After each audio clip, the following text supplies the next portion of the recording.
is in four-part, Part 1, Part 2, Part 3, and Part 4. Now look at Part 1. Part 1. You will hear two faculty directors talking about which person in their university to promote. First, you have some time to look at questions 1 to 5.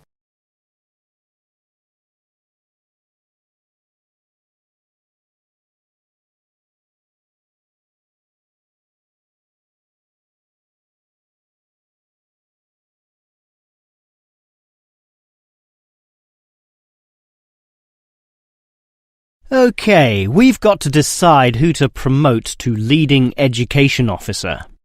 Someone from the arts faculty, I suppose.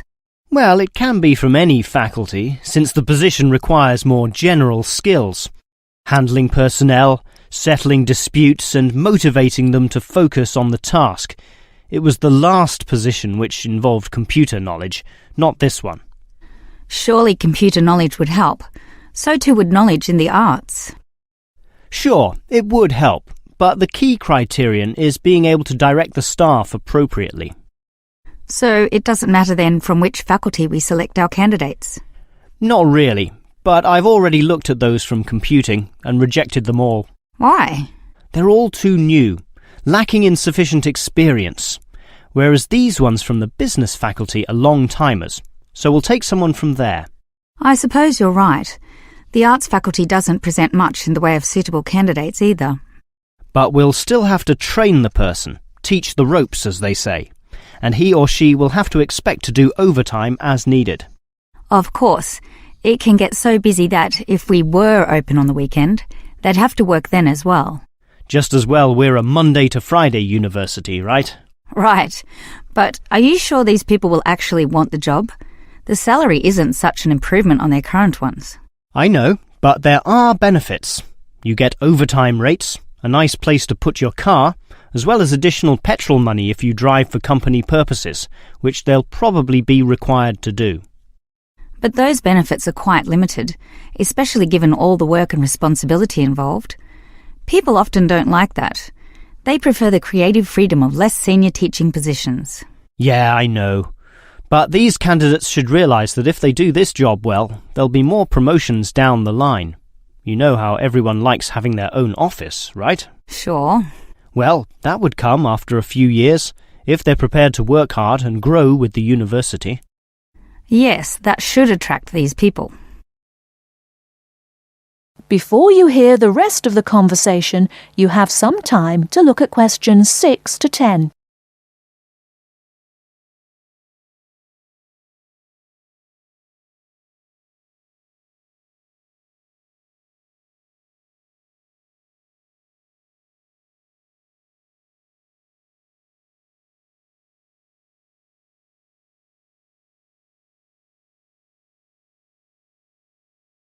Now listen and answer questions 6 to 10.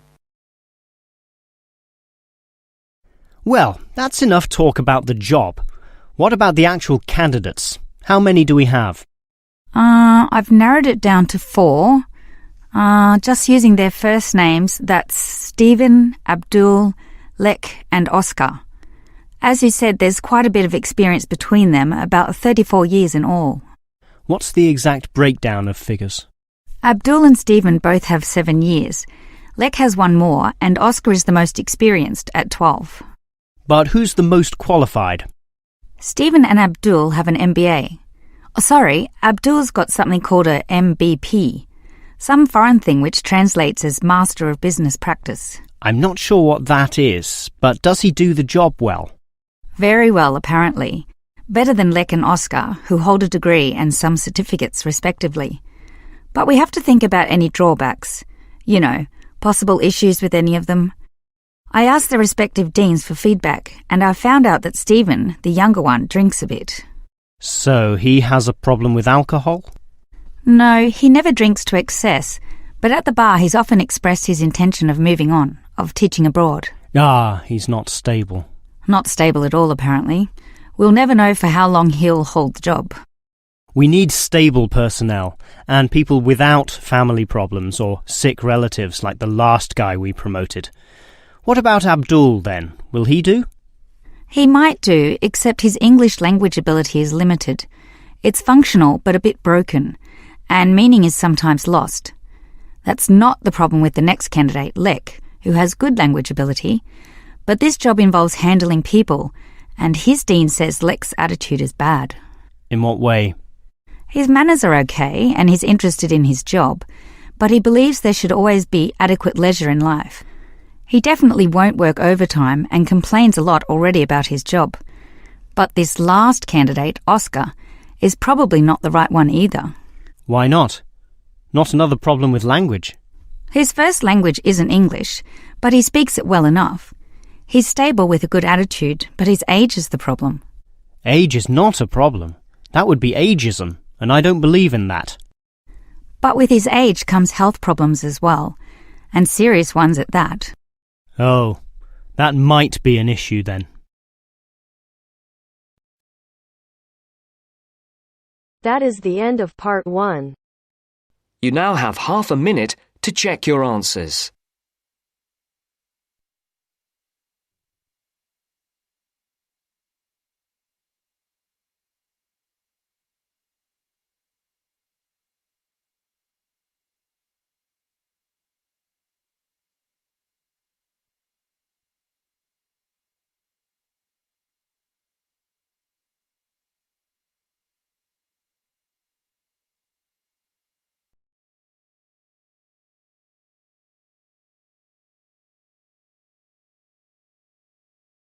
Now turns to part 2. Part 2. You will hear a telephone conversation between an employee of an airline company and a customer. First, you have some time to look at questions 11 to 16.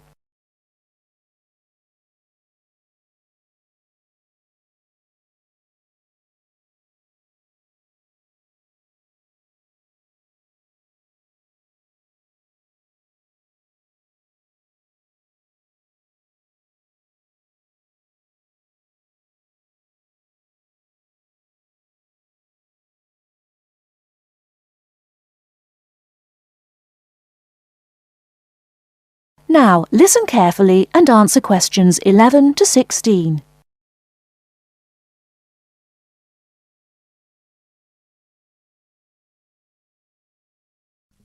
GB Airlines, this is Kyle speaking. How can I help? Hi, my name is Matt Walsh. I'm calling on behalf of Mr. John Sparrow to claim expenses for a delay in his flight last week. Good morning, Mr. Walsh. Thank you for calling. Could you please tell me the flight number and the date of departure? The date of departure was the 24th of January, 2016. I'm afraid I don't have the flight number in front of me at the moment. Okay, that's all right. One moment. Could you tell me where was Mr. Sparrow departing from? He was departing from Athens. Is that Athens, Greece or Athens, Georgia?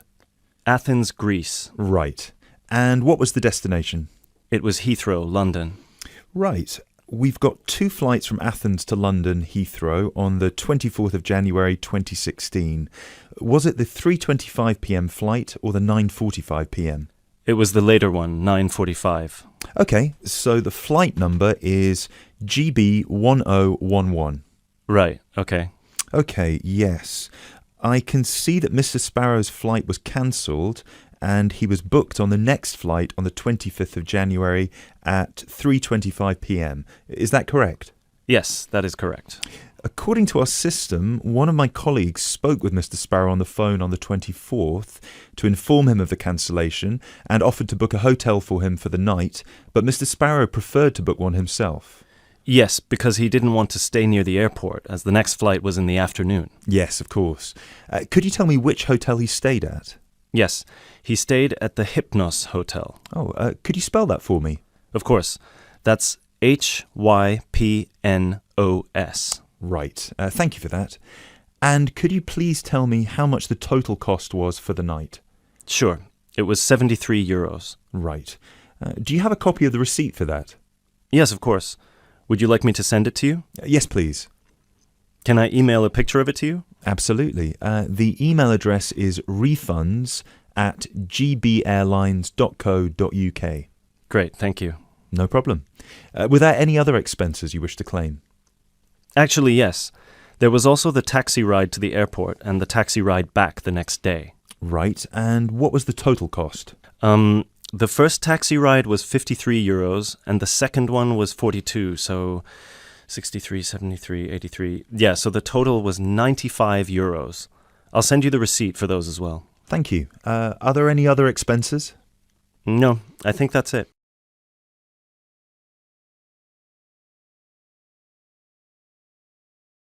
Before you hear the rest of the talk, you have some time to look at questions 17 to 20.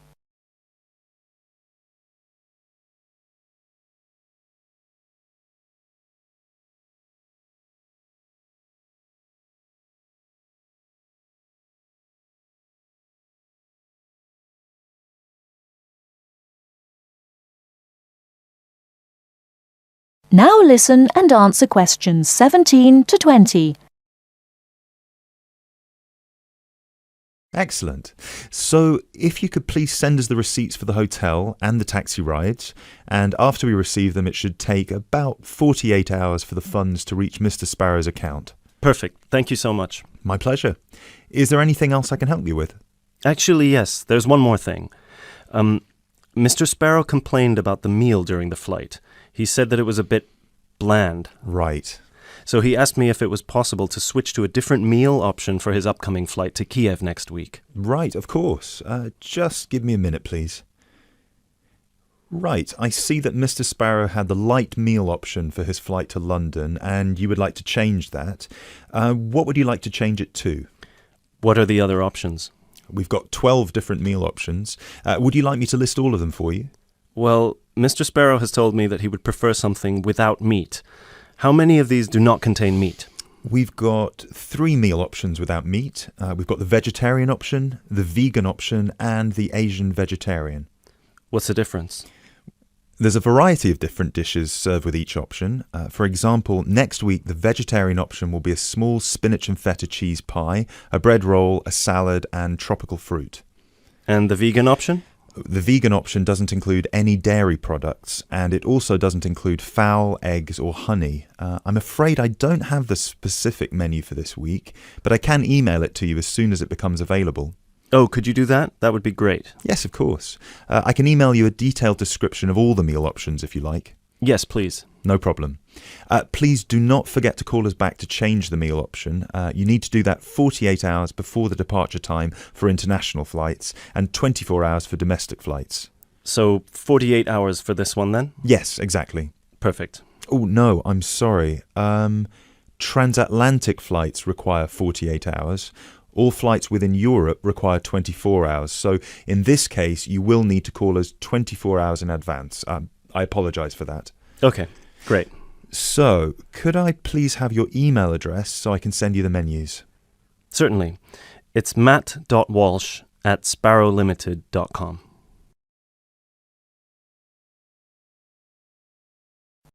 That is the end of part 2. You now have half a minute to check your answers.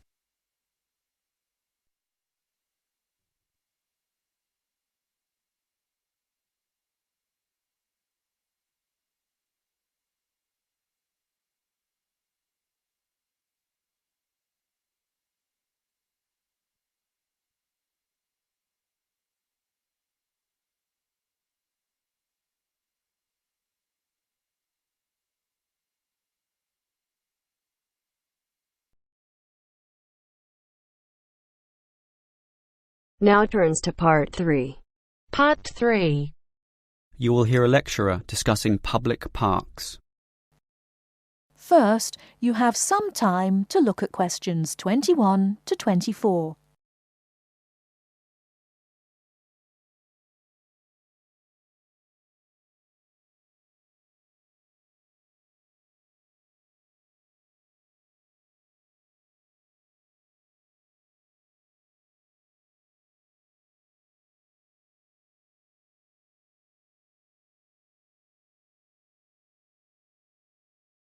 Now, listen carefully and answer questions 21 to 24.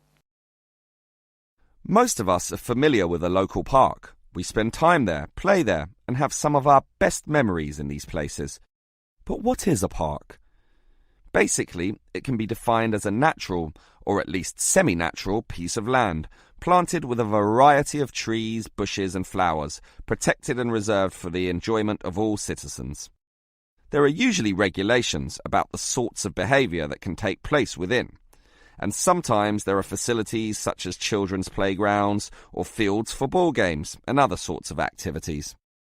For this reason, if there is grass, it is kept short, and this also discourages the breeding of insect pests.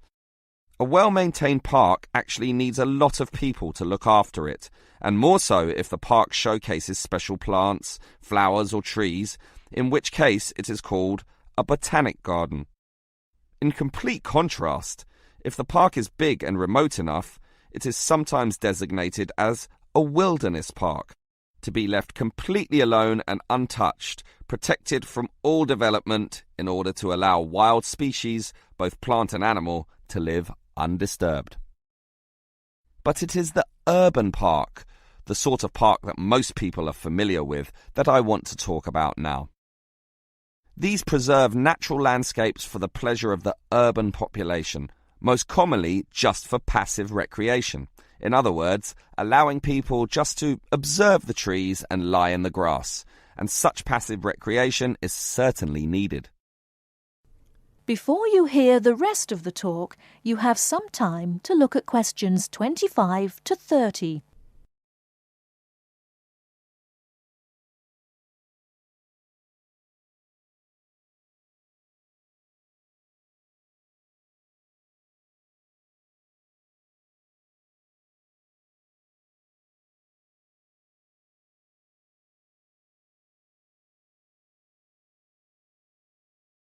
Now listen and answer questions 25 to 30. Before you hear the rest of the lecture, you have some time to look at questions 35 to 40. Now listen and answer questions 35 to 40. Continuing on the subject of parks, it might surprise you to know that once there were none. 1,000 years ago, there was no need, since there were already extensive open spaces, forests and wilderness surrounding most cities and towns, for example in Europe. These dark, dank forests were large and even dangerous, full of wild animals and with the potentially fatal result of getting lost. Hence, fairy tales evolved about witches living in these areas and the wolves and bears which could threaten young children. However, with the rapidly increasing human population, the original wilderness and natural open spaces were intruded upon. Forests were cut down as population spread, and with them urban pollution and further deforestation. But it was only with the advent of the Industrial Revolution that people realized natural areas needed to be preserved to give the populace access to the sort of nature that was fast disappearing due to the uncontrolled development and demand for resources. The first park expressly designed for that purpose is usually considered to be Prince's Park in Liverpool. This was in 1841 on land donated to the public by a rich iron merchant. With such a generous donation, worth about £50,000, the council decided to invest £5,000 of its own money in making it look good. Consequently, they hired a landscape designer, Joseph Paxton, who designed twisting turning pathways among shade-giving trees, all based around a central lake. In many ways, it became the prototype for all later large parks, including the famous Central Park in New York. But if we were to pick the park that most people are familiar with, it would be the much smaller neighborhood park. These can be tiny, but by being in the midst of extensive development and dense populations, they are increasingly seen as a refuge where one can get a glimpse of true nature. Many psychologists now maintain that this glimpse is necessary, for ultimately, as a species, we have an innate affinity for nature, and the concrete urban zoo clashes with our inner being. This has seen the rejuvenation of many urban parks that were once left to decay, for example in New York or London, and indeed some cities such as Melbourne are known all over the world for their abundance of carefully maintained parks, including a world-famous botanic garden. That is the end of part 3. You now have half a minute to check your answers.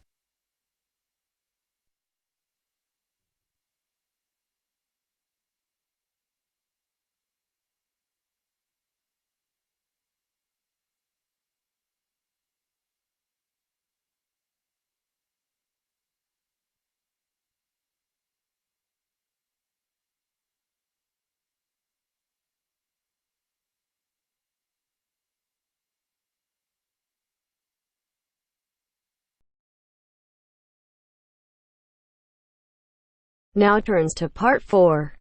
Part 4. First, you have some time to look at questions 31 to 40.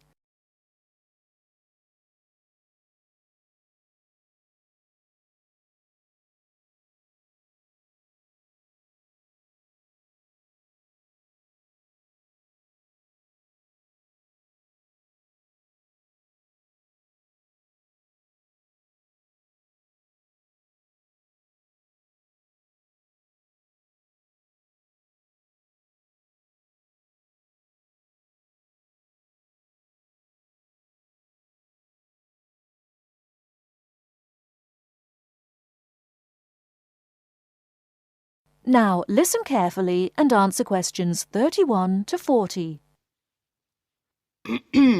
Last week, we looked at some of the features of modern houses, and today we're going to turn the clock back and look at traditional house design. I've chosen to start with Samoa, which is part of a group of Polynesian islands in the South Pacific Sea, because the influence of culture and weather on house design is quite clear there. So let's have a look at, first of all, at the overall design of a traditional Samoan house. Now, these days, houses in Samoa have become more modern and are usually rectangular. But traditional designs were round, or sometimes they were oval in shape. Here's a picture.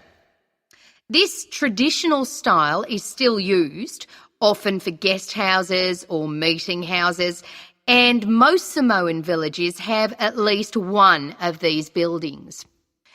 As you can see, there are no walls, so the air circulates freely around the house. Samoa is a place that experiences high temperatures, but the open design of the house also reflects the openness of Samoan society. If the occupants want shelter, there are several blinds made of coconut leaves that can be lowered during rainy or windy weather. Or indeed, the blinds can also be pulled down if people want some privacy. The foundations of the house, that's the part beneath the floor, are raised slightly. In the past, the height was linked to the importance of the occupants, which we'll talk about another time.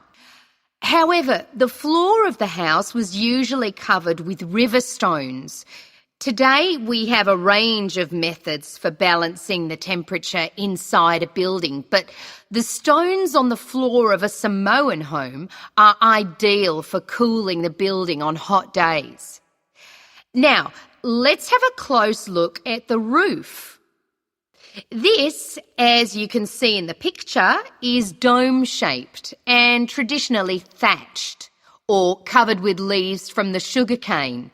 That's an established crop in Samoa.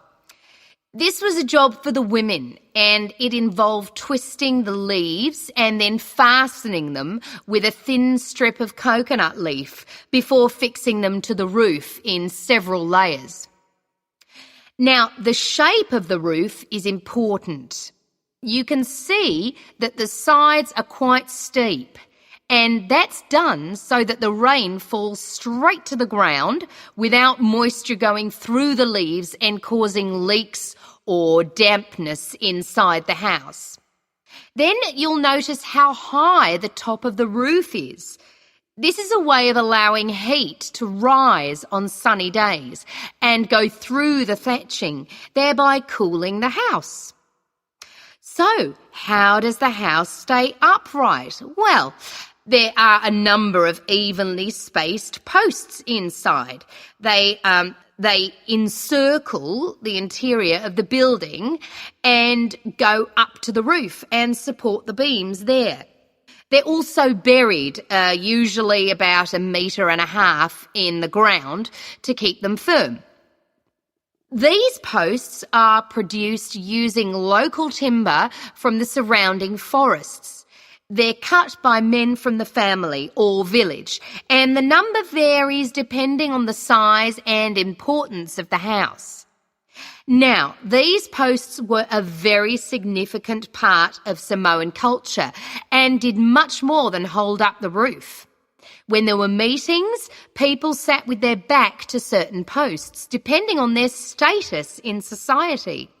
So there were posts for chiefs, according to their status, and posts for speakers, and so on. And ordinary people sat around the side on mats. The last area I want to look at today is the attachment of the beams and posts, what you call fixing the construction. Traditionally, no nails or screws were used anywhere in such a building. Instead, coconut fibres were braided into rope to fix the beams and posts together. The old people of the village usually made and plaited the rope. This was a lengthy process. An ordinary house used about 40,000 feet of this rope. And as you can see in this picture, the rope was pulled very tightly and wound round the beams and posts in a complex pattern. And in fact, the process of tying it to the beams so that it was tight and strong enough to keep them together is one of the great architectural achievements of Polynesia. That is the end of part 4. You now have half a minute to check your answers.